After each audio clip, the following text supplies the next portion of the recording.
يقولون الحوثي يتعلق بطهران، ويقولون الإصلاحي يتعلق بالسعودية، ويقولون الانتقال والمؤتمر يتعلق بالإمارات. إن كان هذا حق، أنا دوري الآن ليس أن أبرئ فلان مما يقال، ولا أن أتهم حتى الحوثي في هذه الخطبة. أريد أن يكون الكلام عاما في الناس جميعا. إن كان هذا حق، فيجب على الناس أن يعلموا أن التعامل الداخلي مع الخارج لا يجوز إلا بشرطين في نظر الشرع والعرف والعقل. لا يجوز أن يتعامل أحد من الداخل مع أناس من الخارج إلا بشرطين شرعا وعرفا وعقلا.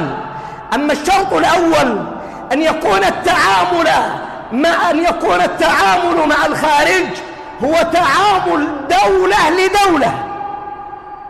فإذا كان تعامل أفراد بداخل الدولة مهما على منصبه يأتي ويتعامل مع الخارج مباشرة، فهذه جناية وهذه خيانة لا يمكن أن تغتفر في حق الشعوب. لا بد أن يكون التعامل تعامل دولة مع دولة، وأن يكون التعامل أيضا قائم على المصالح المتبادلة، ليس تعامل التابع بالمتبوع، ولا تعامل الخاضع للقائد، ولا تعامل المقود بالقائد، ولا تعامل الخاضع الخانع الراكع. إخواني وأحباب الكرام، الخارج إن جاء للداخل أيا كان هذا الخارج هو يشارك بالمغنم ولا يشارك بالمغرم.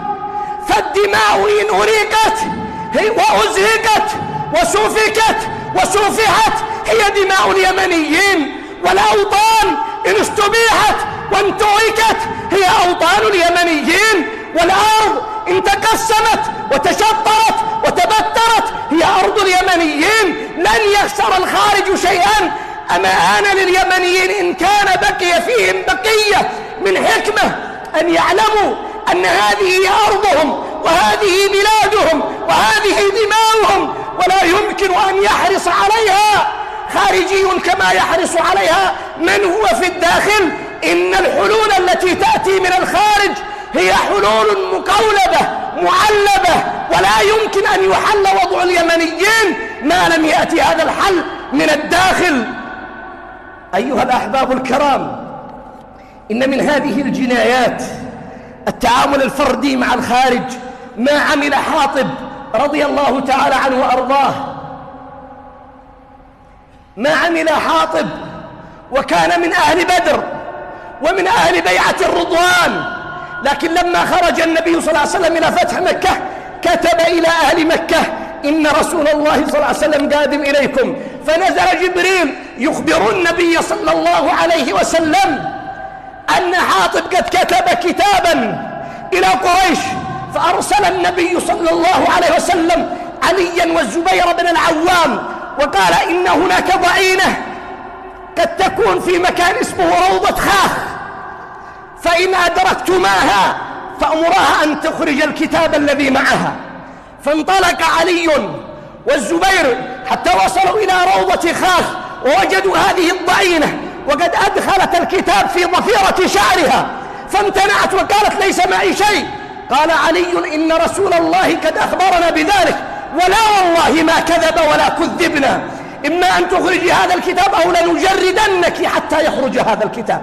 فأخرجته من عقيصتها من الضفيرة، فجاء هذا الكتاب حتى وضع بين يدي النبي صلى الله عليه وسلم.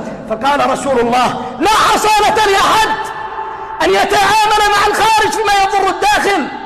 قال رسول الله: ابعثوا إلى حاطب حتى يمثل بين يدينا ونواجهه بكتابه هذا.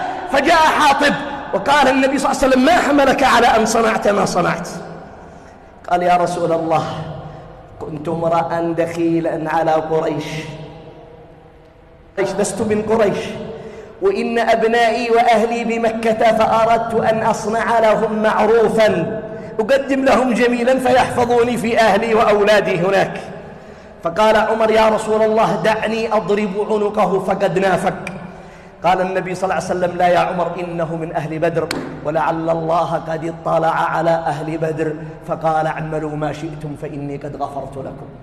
إذن الذي غفر لحاطب هذه الجناية هو كونه بدريا، ومع ذلك قد صارحه النبي صلى الله عليه وسلم وبين له زلله وأوضح له خطأه حتى يرعوي ويرجع عن هذا الخطأ. أيها الأحباب الكرام، نقولها وللمرة الألف: آن لليمنيين أن يصنعوا حلا لبلادهم بأنفسهم. ستلعن الأجيال هذه الثلة وهذه الحقبة التي تداولت على أمر اليمن. أيها الأحباب الكرام، إن الارتهان للخارج جناية وخيانة أيا كان هذا الخارج، ولا يمكن، لا والله، إن النار لا تحرق إلا رجل من يطأها. الذي يطأه من يشعر بالآلام. النساء التي تتأيم هي نساء اليمنيين، الأطفال التي تتيتم هي أطفال اليمنيين. ما يضير الخارج أن يشارك في المغنم وليس عليه شيء من المغرم. والله يا إخواني، لقد آن للناس جميعا أن يعقلوا وأن يرعوا عن هذا الأمر.